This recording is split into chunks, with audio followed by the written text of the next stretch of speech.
Our family was working class, poor. My father was unemployed for long periods of time. So there was never much money, and even if there had been money, there was no bookstore in Bayonne, New Jersey. I bought 35-cent paperbacks off the spinner rack at the local, candy store. But the other books that I had was from the library, the branch library on 5th Street in Bayonne. It was in an old store of some sort, big plate glass windows. Obviously hadn't been designed to be a library, but they were there now.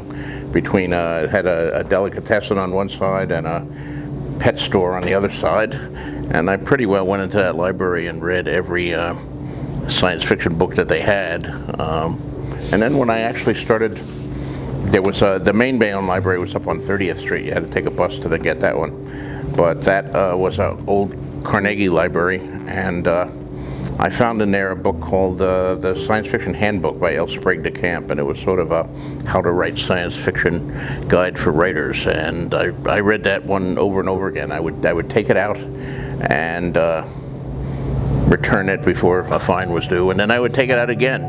When you could always look in the back of library things in those days and see who had taken it out, and for like 2 years it was just all me, bringing it back, taking it out again, bringing it back. Since I'm now wealthier than I used to be when I was a kid, I don't tend to use the library much. I tend to buy the books and have them sent to my home, and then I own them and I can consult them whenever I want and read them at my own speed.